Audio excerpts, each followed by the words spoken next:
Mira, este mes no como, pero con un premio. Con hambre. Ya, ¿y eso desde cuándo has notado nosotros eso? ¿Qué? No comer. Ah, yo siempre. Es normal. Peneco, pero con esquinas. Yo dos cosas que no conozco, el sueño y la Dando el ejemplo pues del tema. ¿Por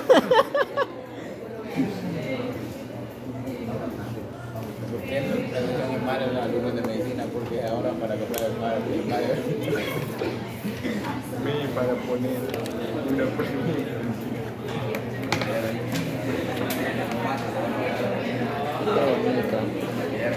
Ah, sí, es mía.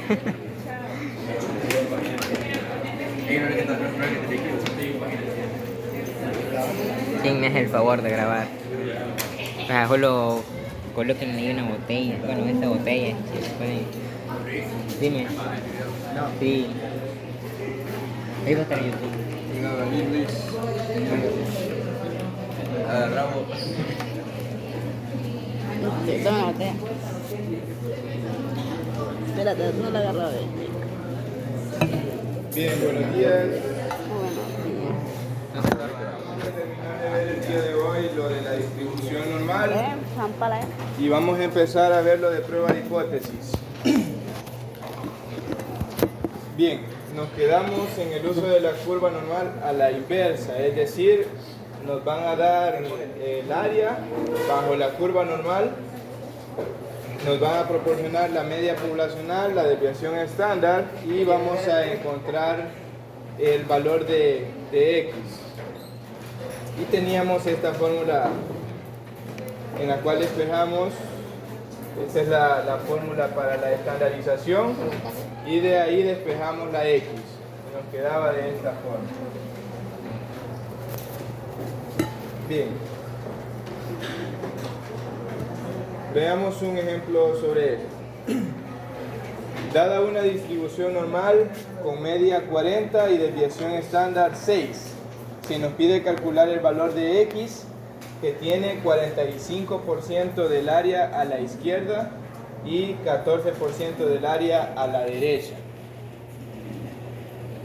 Si se fijan, en ningún momento nos dicen que estamos ante una desviación normal estándar, solo nos están diciendo que estamos en una distribución normal. Entonces, en este ejercicio no podemos asumir que estamos en una curva normal estándar, con media 0 y desviación estándar 1. De hecho, ya nos especifican que la media es 40 y la desviación estándar es 6. Lo único que sabemos es que 45% del área está a la izquierda y que el 14% en otro caso, el 14% del área está a la derecha. Entonces, haciendo uso de la fórmula, noten que tenemos como dato la desviación estándar en nuestro ejemplo y también tenemos la media. Solo debemos analizar quién será nuestro Z. Y claro, ese Z tendrá una estrecha relación con este 45% del área a la izquierda y el 14% del área a la derecha.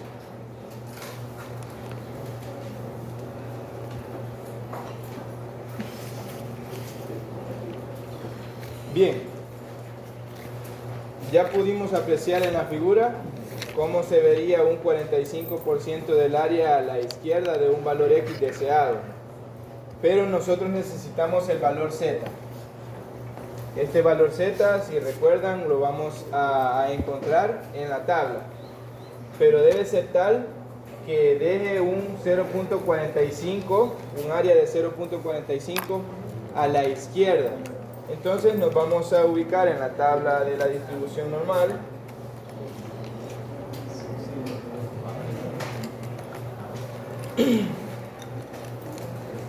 Y vamos a buscar ese 0.45.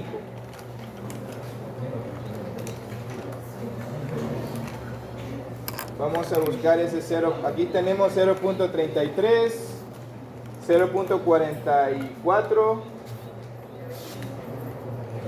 Por acá está el 0.45. Sería por acá, miren. 0.4522.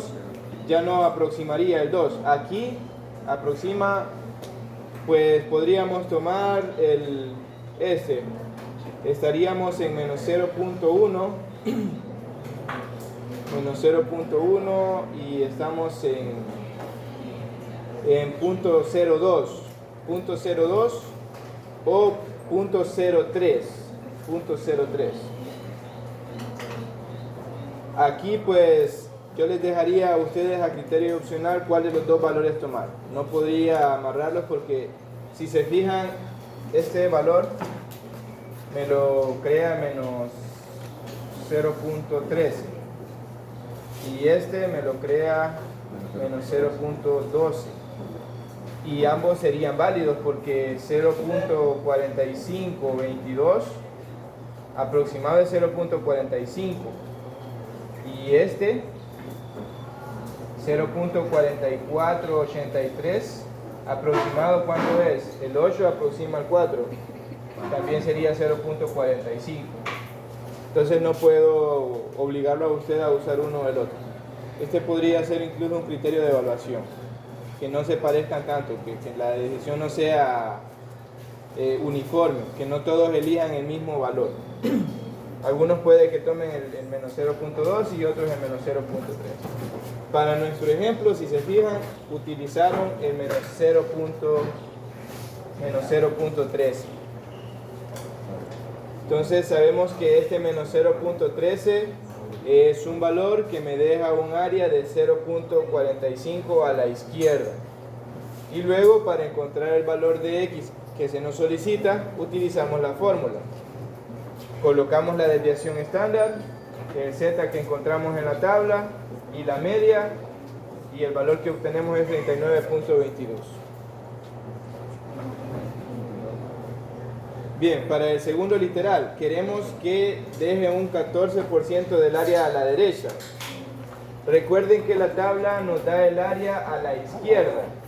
Entonces, y además, el área total bajo la curva normal es de 1.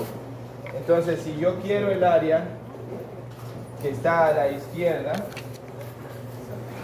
de ese valor, hago 1 menos 0.14. Esa área roja sería 1 menos 0.14 y esto daría como resultado 0.86.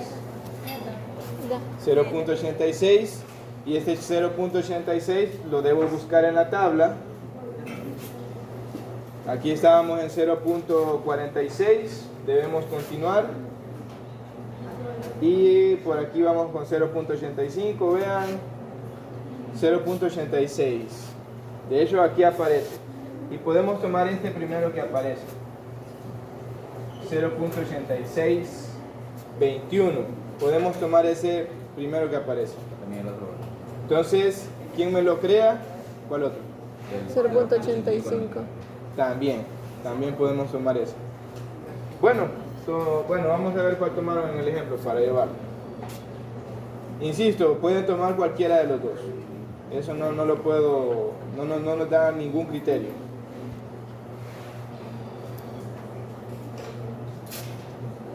Tomaron el primero que aproxima. Noten que tomaron el que deja un área de 0.86 sería 1.08. Entonces el z que tomaron es 1.08. Insisto, usted puede tomar ese 1.08 o puede tomar 1.09. Cualquiera de los dos es válido. Y luego sustituimos en la fórmula la desviación estándar, el z que encontramos después de nuestro análisis previo y la media. Y el x que andamos buscando, que en la distribución normal deja un área de, en este caso de 14% a la derecha, sería 46.48.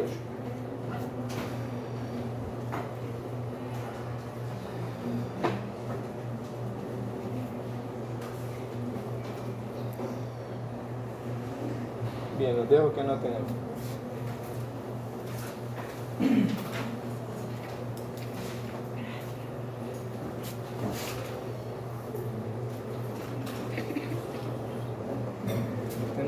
programa.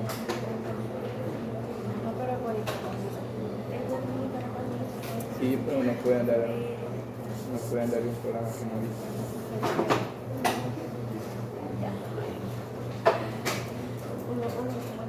Creyendo, ni saben qué canal pasaba.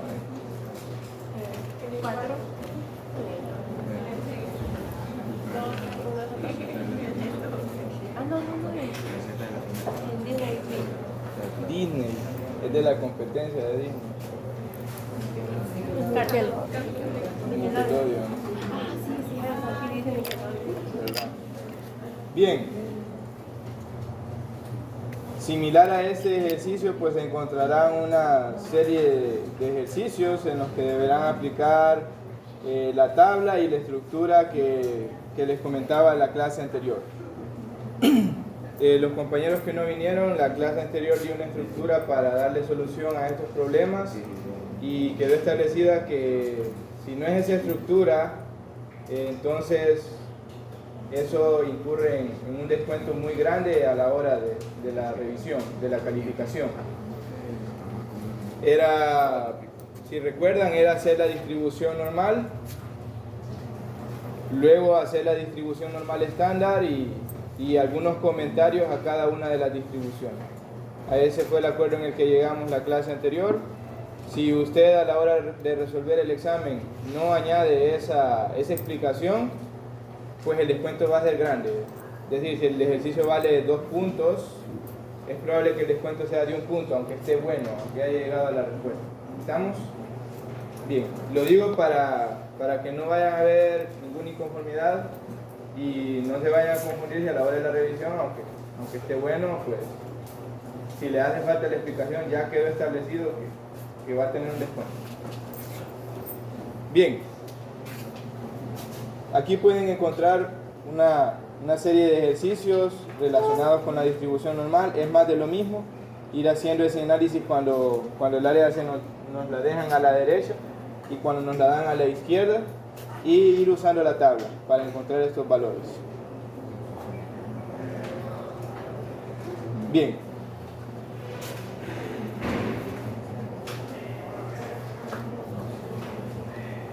Quiero ver, vamos a ver esta.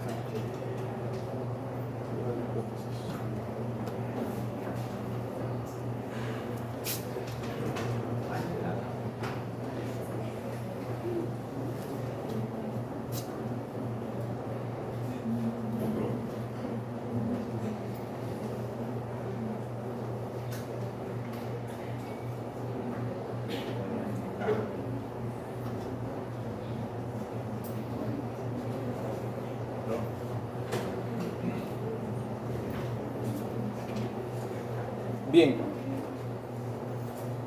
para la prueba de hipótesis he creado este pequeño material, se los he publicado en la plataforma de Google Classroom, lo pueden encontrar ahí para que lo revisen. Vamos a hablar un poco de la prueba de hipótesis, en específico quiero que hablemos del test T y del test Z y vamos a centrar más nuestros esfuerzos en el test T, pero el test Z tiene muchas bondades cuando, por ejemplo, en una investigación de algún medicamento se tiene información previa. En cambio, el test T para investigaciones como las que estamos llevando a cabo es mejor aplicable, ya que solamente necesitamos información de la muestra que estamos tomando. En cambio, el test Z necesita información de la población. Es lo que vamos a definir en este momento.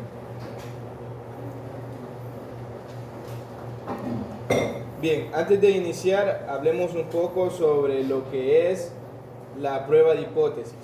Para qué es necesario, para qué sirve, cómo se lleva a cabo, los elementos fundamentales de esto.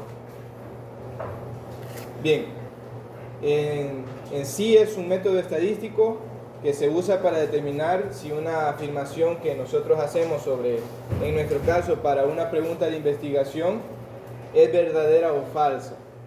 Es este método estadístico que utilizamos para verificar la veracidad de alguna proposición simple que asociamos a nuestra pregunta de investigación. Nos basamos en los datos que recolectamos, es decir, en los datos de la muestra. Usted va a recolectar los datos de la muestra y en base a eso vamos a calcular cuáles son las medias y las desviaciones estándar para poder, mediante un proceso sistemático y estadístico, cuantificar la veracidad de esa afirmación. En el contexto de la estadística, una hipótesis es una afirmación acerca de la población que se desea probar. Es decir, el propósito de plantear una hipótesis es probarla. Y se divide en dos categorías.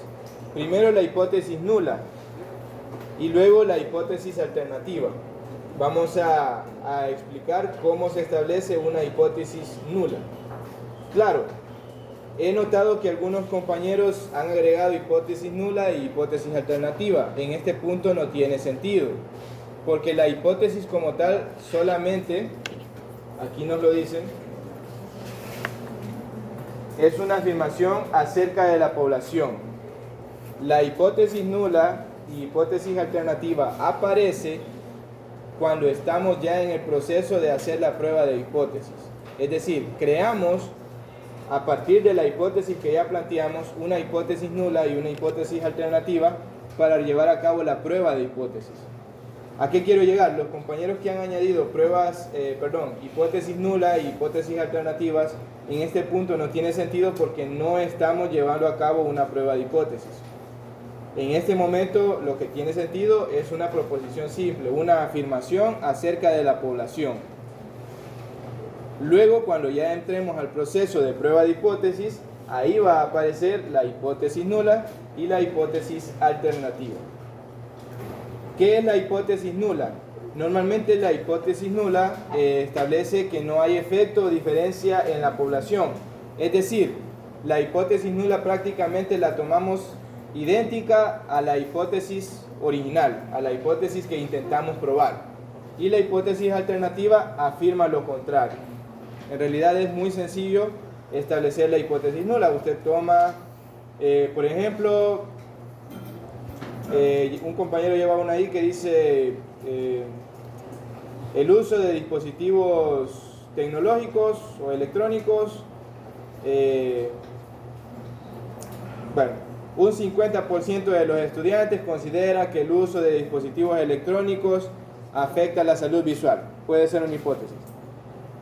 Una hipótesis nula podría ser algo muy similar, es decir, podríamos considerar que como hipótesis nula la media, el promedio, ya que es el parámetro que estamos tomando, el estadístico que estamos tomando, es mayor o igual que 5, tomando a 5 como el 50% que hace referencia a la hipótesis original. Y la hipótesis alternativa sería lo opuesto. Diríamos que el estadístico, es decir, la media, el promedio de estudiantes, tiene una opinión que menor al 50%. Es decir, que el 50% de estudiantes opina que no afecta la salud visual el uso de dispositivos electrónicos.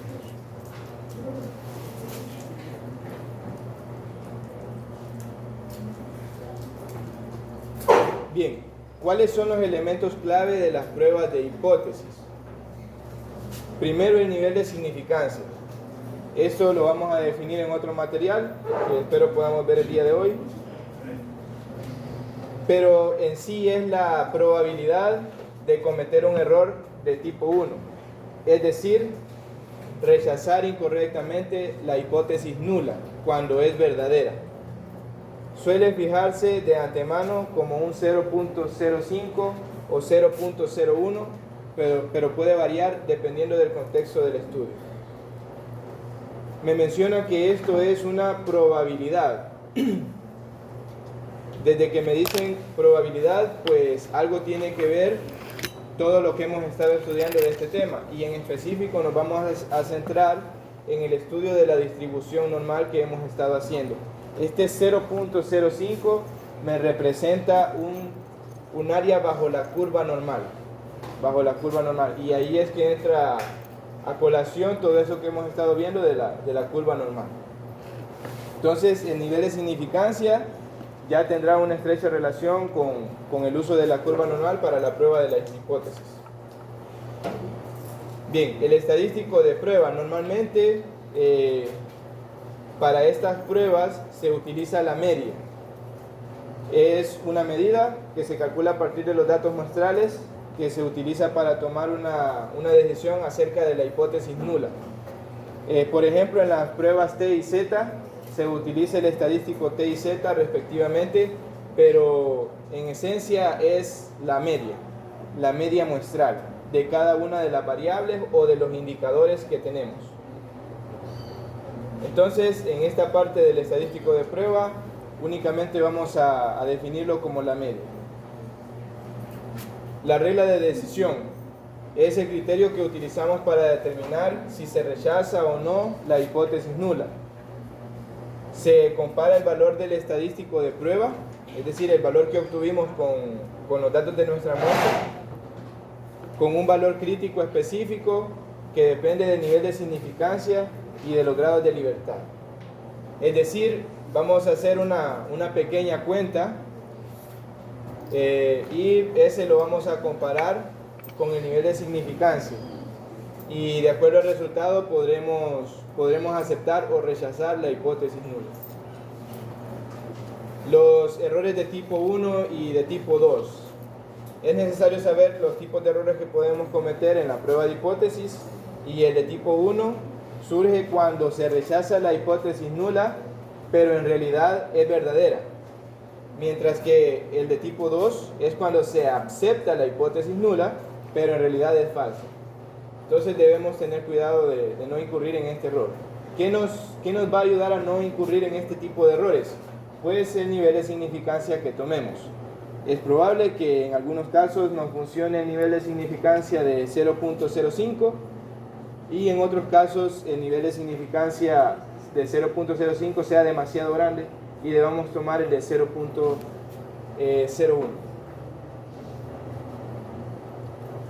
Bien, los pasos a realizar en una prueba de hipótesis. Primero, formular la hipótesis nula y alternativa. Estas las vamos a formular a partir de la hipótesis que ustedes ya formularon para cada una de sus preguntas, que son proposiciones simples de la misma pregunta. Y debemos definir claramente la afirmación que se desea probar y establecer la hipótesis nula y alternativa. Seleccionar el nivel de significancia. Debemos elegir un nivel de significancia que represente la probabilidad de cometer un error de tipo 1. Es decir, en algunos casos, como les mencionaba, será de 0.05 o de 0.01. Vamos a calcular el estadístico de prueba. Para este tenemos una fórmula en cada test, lo vamos a ver en otro material.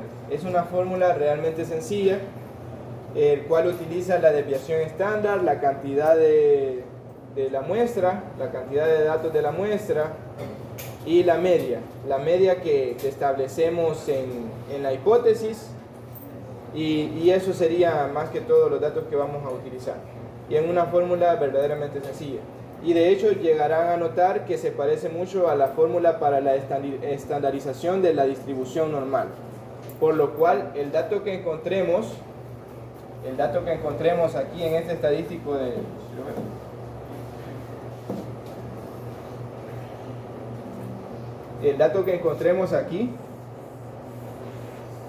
ese valor lo vamos a buscar en la tabla de la distribución normal. Ese estadístico de prueba lo vamos a buscar en la tabla de la distribución normal.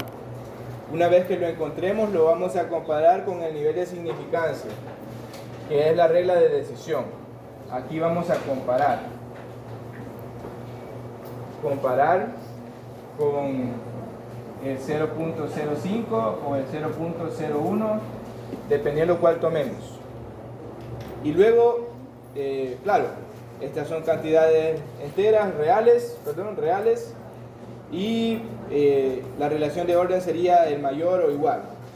Entonces, para la interpretación de los resultados, Si es mayor que el nivel de significancia, vamos a llegar a una conclusión de rechazar o aceptar la hipótesis nula.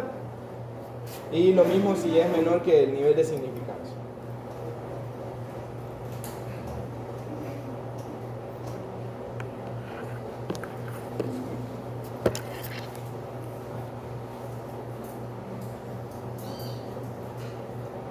Bien, ahora hablemos, bueno, eso que acabamos de mencionar es de manera general para la prueba de hipótesis, pero hablemos específicamente del test T y sus fundamentos y aplicaciones. Este test es una herramienta que se utiliza para comparar, y ojo con esto,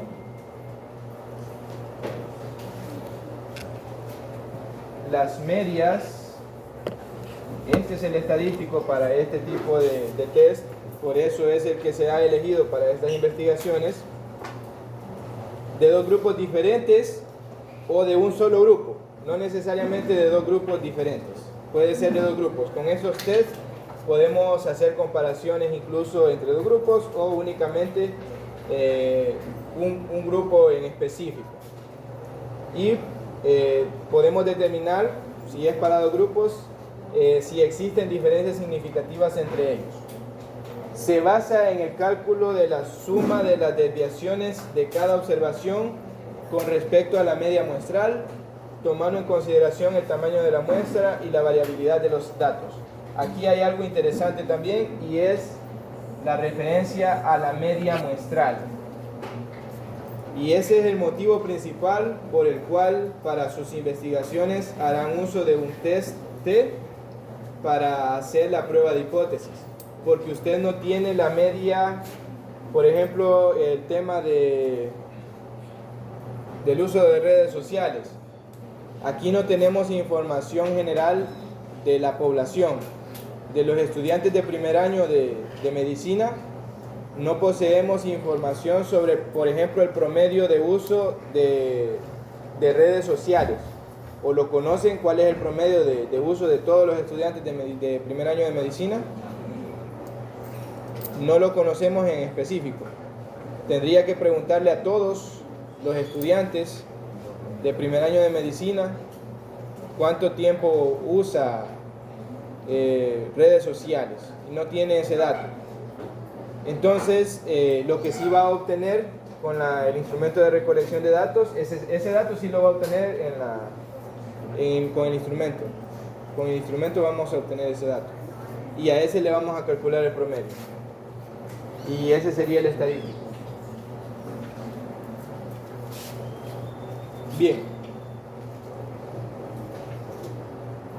Y vamos a tomar en consideración el tamaño de la muestra y la variabilidad de los datos.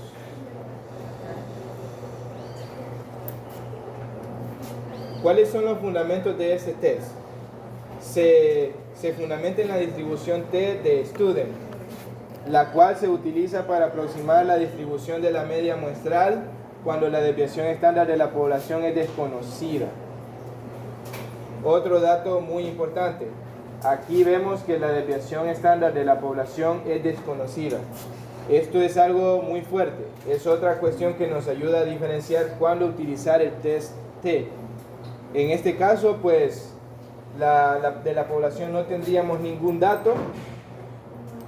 Sin embargo, la desviación estándar de los datos que recolectemos sin problema lo vamos a poder calcular con la fórmula que ya vimos en estadística descriptiva. Además, como uno de los fundamentos es el hecho de que el tamaño de la muestra para este tipo de estudios es pequeño. Esta es una distribución simétrica y ojo con esto, su forma se asemeja a una distribución normal, pero con colas más pesadas, Esto nos da luz verde para hacer uso de la distribución normal y en específico de la distribución normal estándar, con su respectiva tabla. El hecho de la simetría y que su forma se asemeja a la distribución normal.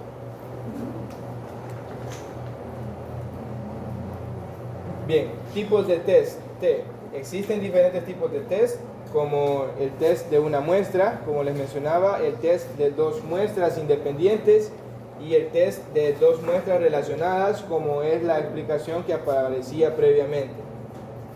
Nosotros vamos a hacer el test de una muestra, pero cada uno de estos tipos de pruebas se aplica según la naturaleza de los datos y la configuración experimental, es decir, por la manera en cómo hemos ido estructurando nuestra investigación. El tipo de test que vamos a utilizar es de una muestra.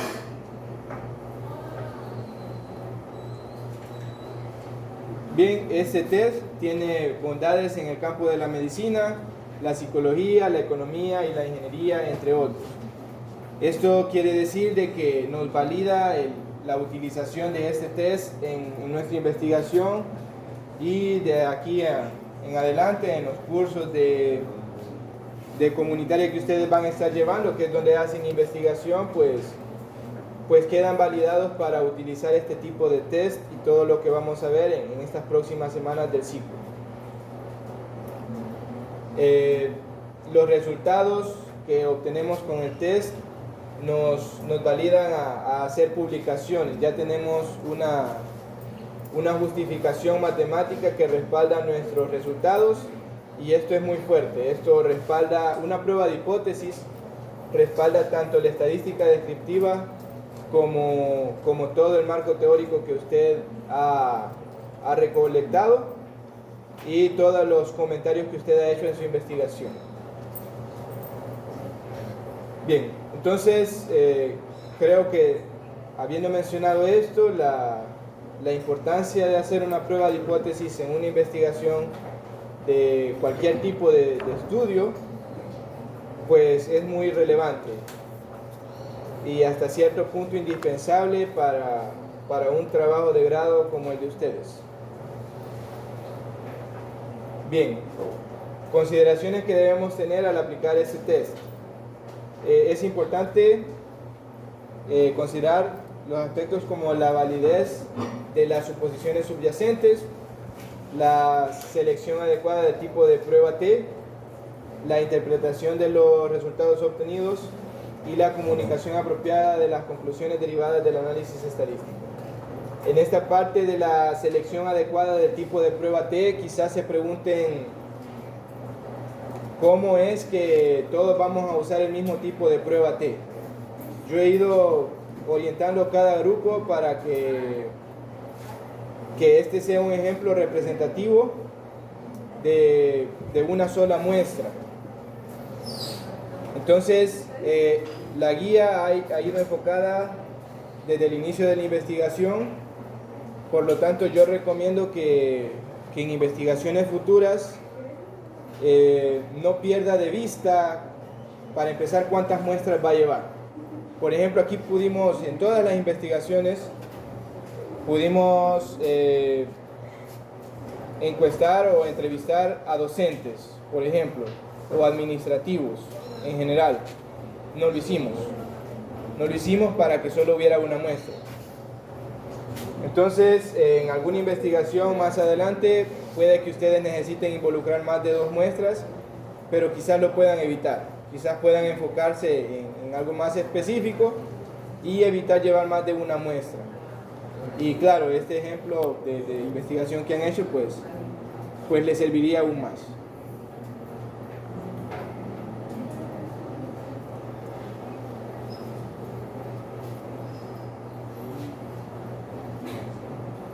Bien, ahora hablemos un poco del test Z, sus conceptos básicos, las características fundamentales para aplicarlo y su comparación con el test T. Bien, los conceptos básicos del test Z serían los siguientes. Primero, definir la hipótesis nula y alternativa. Se establece de la misma forma como lo hacemos en el test T. Lo hacemos de la misma forma. El estadístico de prueba, la fórmula para este estadístico cambia un poco y, como les mencionaba, utiliza la desviación estándar de la población.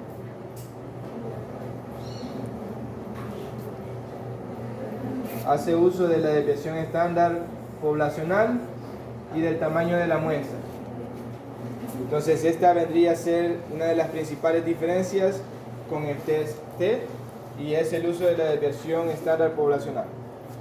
Luego, la distribución normal estándar. En el test Z se asume que la distribución de los datos sigue una distribución normal estándar. Esto facilita el cálculo de probabilidades y la toma de decisiones basadas en los resultados obtenidos. Podemos hacer algunas comparaciones con el test T. Y para empezar está la desviación estándar conocida versus la desconocida. En el test Z requerimos el conocimiento de la desviación estándar poblacional. Sin embargo, en el test T solo necesitamos datos que provienen de la muestra. Tamaño de la muestra. Aquí pues se nos hace referencia numérica de que el test Z es más adecuado para muestras mayores a 30 y el test T es más adecuado para muestras menores que 30. Sin embargo, esto no es el único criterio para utilizar el test Z y el test T. Lo podemos utilizar con cualquier tipo de muestra. Bien, la precisión de la estimación. El test Z tiende a ser más preciso que el test T cuando la desviación estándar poblacional es conocida, ya que no se basa en estimaciones muestrales. Entonces, en resumen, debemos admitir que es mejor el test Z, ofrece mayor precisión, se logra identificar de mejor manera con la distribución normal y además sirve para muestras grandes. Por lo tanto, es un hecho que el test Z es mejor. Sin embargo, hay un punto fundamental para llevar a cabo un test Z que nos obliga a usar el test T, y es que no conocemos ningún dato de la población. No conocemos ningún dato de todos los grupos de estudio. Bien, al final de esta página encontrarán 6 preguntas, las cuales puede responder. Como ejercicio, usted debe revisar todo esto que acabamos de estudiar y responder esta prueba de 6 preguntas. Son conocimientos muy sencillos y básicos de este tipo de pruebas de hipótesis.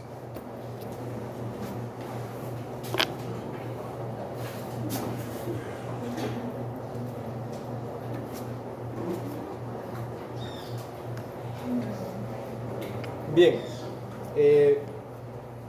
para probablemente la próxima clase vamos a estudiar un material que sería este.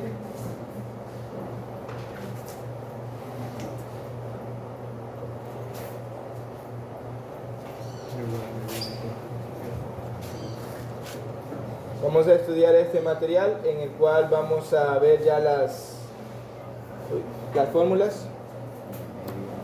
Las fórmulas que vamos a estar usando para la prueba de hipótesis. Si se fijan, esta se parece mucho a la que están usando ahorita en la distribución normal estándar, y la del test T es muy similar.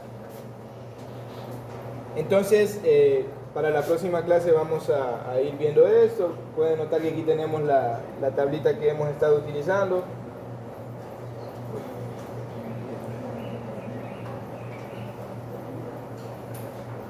Y veremos este ejemplo, que será el que nos servirá para llevar a cabo la prueba de hipótesis en nuestra investigación. Además, si es necesario, pues voy a proyectar la prueba de hipótesis que yo hice en mi investigación, y ya con eso espero que podamos resolver la prueba de cada una de las hipótesis que ustedes han planteado. Igual voy a publicar este material para que lo vayan revisando y lo podamos utilizar en nuestra investigación. Bien. Se actualizó.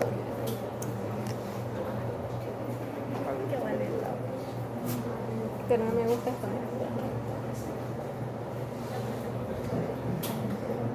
Este es el... Apaguen las botellas. Bien, para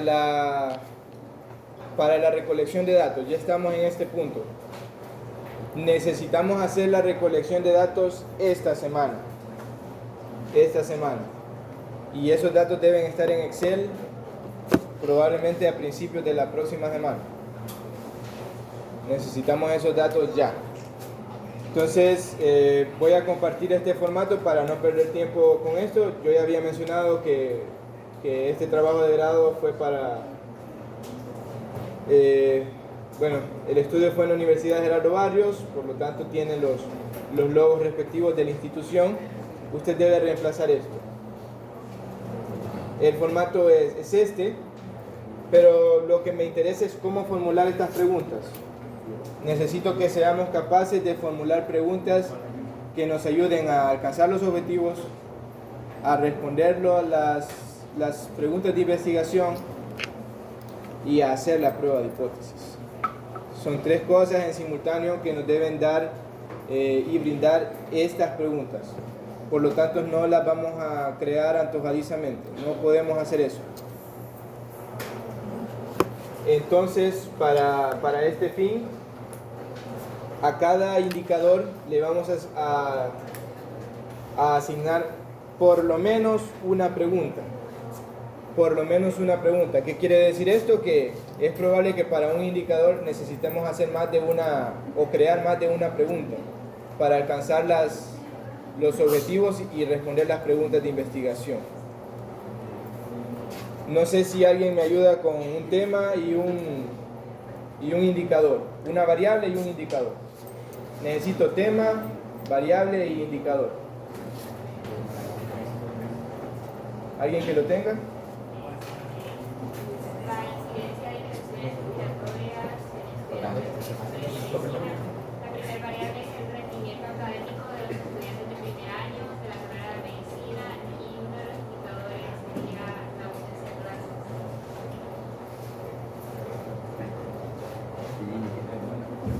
Variable rendimiento académico. Indicador ausencia clases. ¿Por qué en el rendimiento académico la compañera ha puesto ausencia a clases? ¿Qué pasa cuando nos enfermamos severamente de las vías respiratorias? Pues faltamos a clases, ¿no?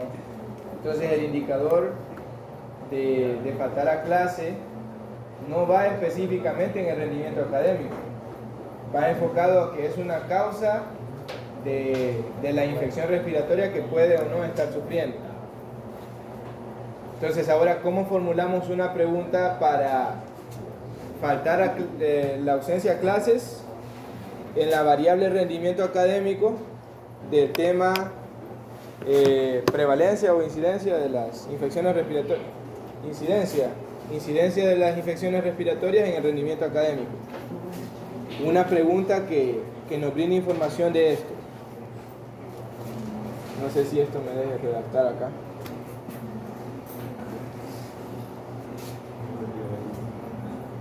Me deja. Okay.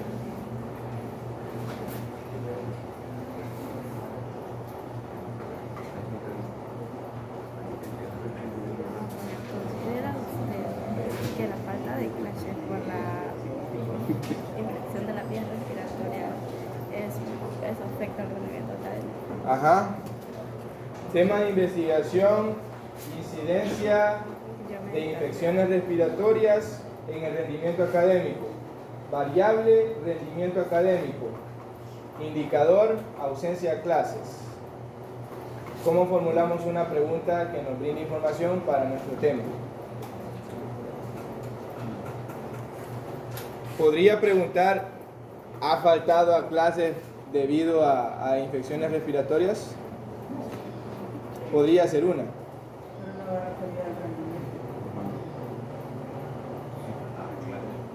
No va referida al rendimiento académico, correcto. Formulemos primero esta.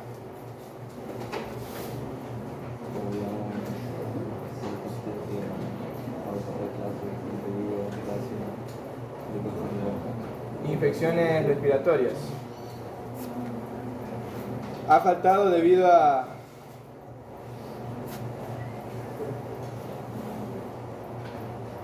clases debido a infecciones respiratorias, podría ser una pregunta, pero el compañero menciona algo importante. Este indicador es del rendimiento académico. Podríamos crear otra pregunta para analizar cuál dejar o si dejamos ambas. O incluso podemos analizar si en realidad sea esta una buena pregunta. Sí. Quiero ver cómo adaptarlo. ¿Qué tan amplio deberían de ser? Bien, pensemos en otra pregunta para ese tema. Yo tengo una. Yo creo que sí. Considera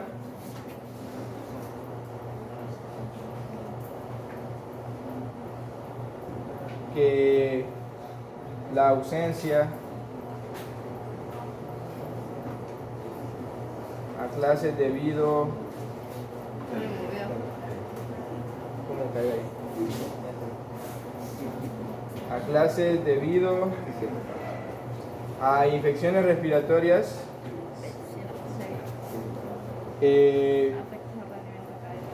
afecta su rendimiento. Ustedes la dijeron, no sé. Y yo ya le estaba tomando. ¿Afecta su rendimiento? Sí, te digo una cita.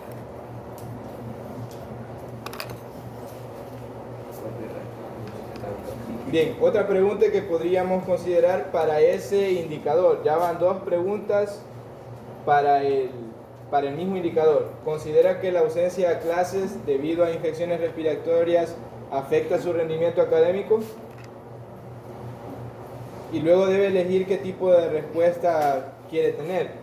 A veces una respuesta de sí, no es un poco binario, ¿no? Quizás sea mejor mucho, bastante, poco, o establecer cuatro categorías, por lo menos 4 categorías.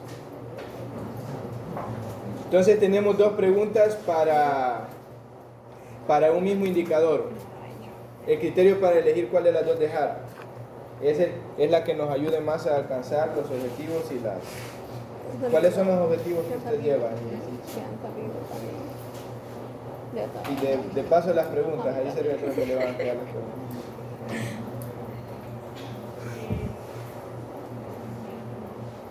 En la frente también. Determinar la experiencia de las infecciones respiratorias y el rendimiento académico de los estudiantes. Ese es el objetivo. Yo vi Las esta preguntas. acá ahora y creo que elige esta. Yo venía adormilada, dijo no te ¿Cuál es el nivel de incidencia de las infecciones respiratorias en el rendimiento académico de los estudiantes de medicina durante el año? ¿Nivel de incidencia? De las infecciones respiratorias en el rendimiento académico. Esa es pregunta de investigación. Por suerte las preguntas de la compañera se responden con la variable global. Por lo tanto, ella puede dejar estas dos preguntas. Pero en base al tema, la que más información le brinda es esta, la segunda. Sin embargo, es probable que para la estadística descriptiva a usted le interese saber con qué frecuencia los estudiantes faltan debido a infecciones respiratorias. Y para eso puede dejar, si usted así lo ve conveniente para su investigación, la primera pregunta. ¿Qué le brinda de información para la estadística descriptiva? La frecuencia con la que los estudiantes faltan a clases debido a infecciones respiratorias. Y eso es quizás algo interesante para la estadística descriptiva o tal vez no. Ahí es criterio del grupo. ¿Okay? Pero la que sí nos brinda información global, ya en específico del tema, es la segunda. Vean cómo va entrelazando todo. Nos entrelaza para empezar la variable de la ausencia. Luego la variable del rendimiento. Luego nos entrelaza el indicador, que es la ausencia. que es la ausencia. Y si revisamos los objetivos que llevamos, pues nos permite alcanzar, dar una respuesta, nos permite alcanzar, ¿no? Nos permite dar una respuesta a las preguntas y alcanzar los objetivos, que es determinar la incidencia y todo lo demás. Bien, luego, insisto, viene el trabajo de decidir qué tipo de respuesta usted necesita del estudiante. ¿Qué tipo de respuesta creen que necesitan? Afecta mucho, poco o nada. Mucho. Poco o nada. Con la falta de clases, el rendimiento académico. Las compañeras proponen para ustedes mucho. Yo recomiendo que lleven 4, por lo menos 4, ya verán más adelante que para la prueba de hipótesis es necesario, a cada uno de estos le vamos a dar una ponderación. Mucho podemos considerar bastante.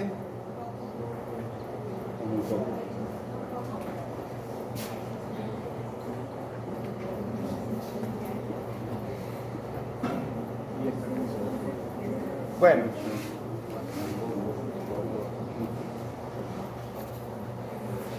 bastante.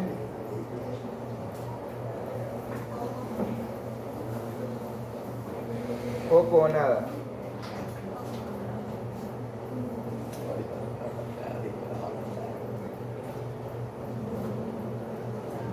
Poco y nada. Podrían llevar estas 4. Cuando estemos haciendo la prueba de hipótesis, necesitamos datos cuantitativos. No podremos hacer la prueba de hipótesis usando estas respuestas. Entonces, a cada estudiante que responda mucho, le podemos dar la nota o la ponderación de 10 para nuestra prueba de hipótesis, porque al final vamos a calcular un promedio. Podemos tomar acá esta como 10. Bastante. Podemos considerar que 7.5. 5. Poco podría ser 5. Y 2.5. Y nada podríamos tomarlo como 2.5. Pero en definitiva la ausencia a clase afecta. Entonces, en vez de nada, utilicemos muy poco.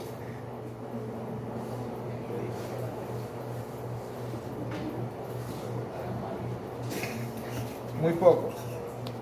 Esto pues porque la nada normalmente la asociamos con el 0. Entonces si utilizamos nada y estamos claros que la ausencia de clases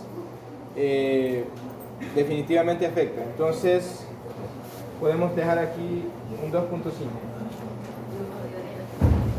Claro, esta puntuación no se la vayan a colocar, solo estoy explicando del por qué necesito que hayan 4. Si hay 3, tendríamos que darle una ponderación de 3.3 a cada una y ya eso como que nos va a hacer variar demasiado los datos. Ya no, de por sí ya llevaríamos un error, porque no podríamos establecer el promedio. Ajá, exacto. Se puede de Bien. 4 y 5. ¿Hola? 4 y 5. 4 y 5. Pueden ser 4 o 5. Bien. No sé si alguien tiene un tema, una variable, un indicador para crear que no sean ellos. De los compañeros de esta zona.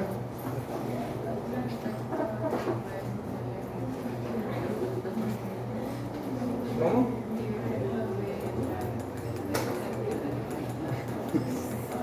El tema es efecto de las redes sociales en el rendimiento académico. Variable. Efecto de las redes sociales en el rendimiento académico.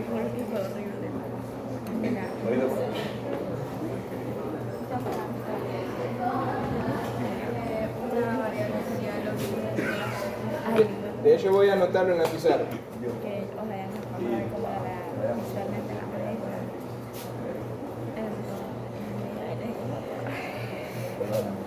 Tener sueño, todos esos sueños.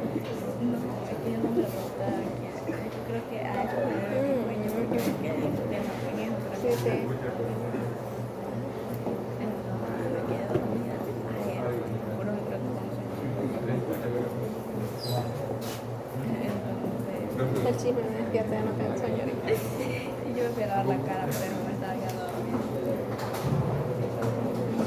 En el rendimiento académico, variable. La variable es la utilización de los medios. La variable, El punto está que de la nada y la había escrito él. la variable es la utilización de las redes sociales. Pero en Indicador. Sueño, ese sí es sueño. Ajá.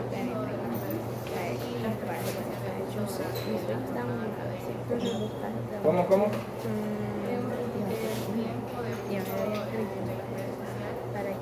Así, en cualquier momento del día. Bien, solo tiempo de uso.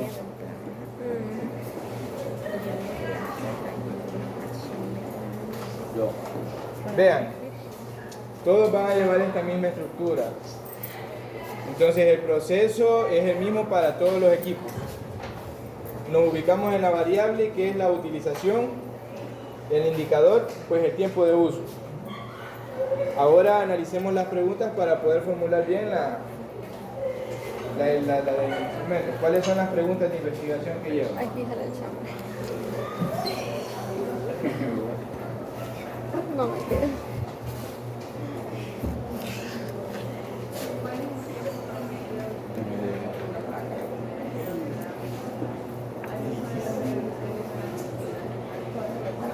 Bien, vean, una pregunta que la compañera lleva es tiempo promedio. Por lo tanto, y muchos se van a encontrar en esta situación. Esa pregunta que ella lleva no la va a responder con la variable, la va a responder de hecho con este indicador de tiempo de uso. ¿Ok? La cuestión es cómo quiere medir usted, porque la pregunta es promedio de tiempo de uso. ¿Cómo vamos a medir ese tiempo de uso? ¿En horas?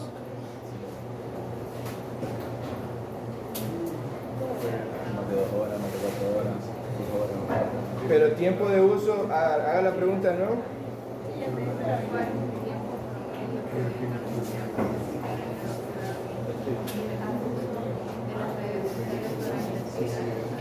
Durante actividades académicas, eso ayuda mucho.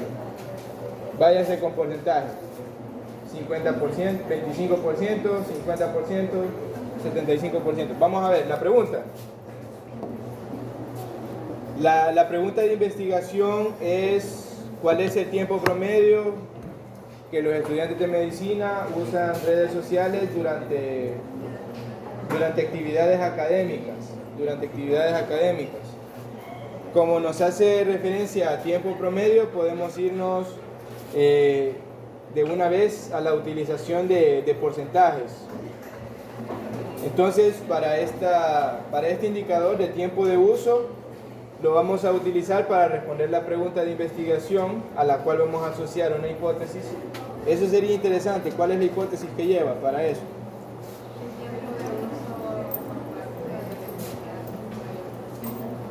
Sí, debemos ir con promedios. Vean, entonces vamos a hacerlo de esta forma.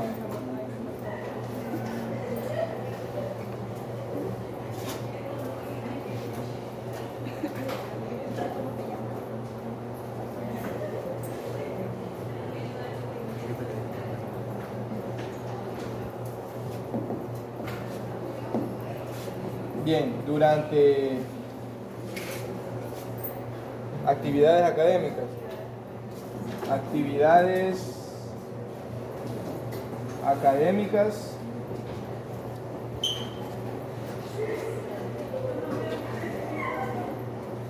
¿cuál es su uso promedio?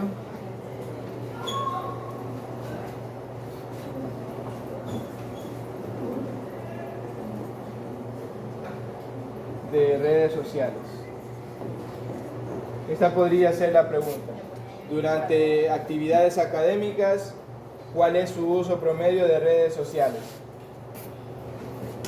Y las opciones de respuesta podría ser aquí ya no tiene sentido ir mucho, bastante, poco, nada. Podemos preguntar o ofrecer como respuesta un 25%, un 50% y un 75%. Y creo que no va a hacer falta alguien que todo el rato que está ahí estudiando, pues está a la vez, por lo menos pasando el Facebook, por ejemplo, digamos. Puede haber alguien, por lo tanto, un 100%. Si ustedes consideran que eso no existe, un estudiante que todo el tiempo está, bueno, allá está un estudiante con un teléfono, vino tarde y está con un teléfono. Entonces puede darle el caso. Y así podríamos mencionar más situaciones aquí en las que quizás respondemos llamadas por cualquier situación, respondemos mensajes porque quizás tenemos alguna actividad más tarde. Entonces, estamos en una actividad académica y hay evidencia de uso de redes sociales. ¿Qué está haciendo la señorita? Ya no sé, pero probablemente esté en Facebook. Entonces, eso es lo que queremos ver. Entonces, cuando usted pregunte eso, usted debe estar a los encuestados. Bien, esto es bien importante. Si ustedes quieren obtener información sincera de los encuestados, deben acompañarlos en el proceso. Usted no va a llegar y le va a pasar esta pregunta y lo va a dejar que él atobadizamente ponga cualquier respuesta. Usted le va a preguntar algo un poco más, que se sienta más cómodo. Y de repente entras a Facebook, menciono Facebook porque es la que más uso. Seguido durante una clase, por ejemplo, mientras estás estudiando, frecuentemente entras a TikTok, te distraes con TikTok mientras estudias. ¿Con qué frecuencia pasa? ¿Crees que pase poco? ¿Crees que pase poco? ¿Crees que pasa regularmente? ¿Consideras que ya es un problema? ¿O ya puede llegar a ser un problema? ¿Consideras que todo el tiempo no te puedes despegar de las redes? Si quieren obtener una respuesta sincera. Pero él en realidad, si lo obliga a que sea sincero, le va a decir, si no lo obliga a que sea sincero con una estrategia, él le va a decir que 25 porque no quiere verse mal. Le va a decir que poco, ¿no? No, yo poco. Pero si usted lo va reformulando esta pregunta, es probable que alguien incluso de chiste le diga, no, yo todo el tiempo ando en las redes, o sea, me distraen bastante. Entonces, sí sería necesario que para estas preguntas, si quieren una respuesta sincera, a la hora de pasar la encuesta, la formulen de manera un poco más estratégica para obtener sinceridad. Esto es equivalente a cuando llega uno que tuvo un accidente, y le preguntan si ha tomado. Llegó al hospital todo fregado, él no le va a decir que ha fumado, que ha tomado, que anda drogado, no le va a decir eso. No, a mí se me atravesó algo. Sin embargo, usted en su práctica profesional pues va a tener que aprender a obtener la respuesta adecuada. Fíjese que le tenemos que poner este medicamento y si anda drogado, se le puede detener el corazón. Entonces, no sé si usted ha consumido alguna sustancia. Sí, fíjese que yo fumé marihuana. O cualquier otra cosa, por ejemplo. Entonces, no podemos hacer preguntas directas. Debemos orientar al encuestado a que responda con sinceridad. Bien. Necesito el instrumento de recolección de datos esta semana y los datos para principios de la otra. Es decir, el instrumento que quede esta semana, el lunes lo recolectan los datos son 12 o 10 personas por equipo. O en teoría, Entonces creo que recolectar los datos, 10 personas a cada uno no es problema. Entonces sí voy a necesitar eso para que la otra semana ya esté la matriz de resultados. Bien. Entonces es recomendable que hoy se formulen las preguntas para que usted las vea y poder hacer la encuesta en todas las semanas. El detalle está que estoy en repetidos todavía. Yo les diría que se apeguen a esto que acabamos de estar trabajando. Es el propósito de tomar este tiempo de la clase. Porque no voy a tener tiempo de revisarla muy bien las preguntas. ¿A cuántas preguntas aproximadamente? Una por indicador por lo menos. Una por indicador. Una por indicador. Ahorita sí. Sí, ahorita sí. Va a clase.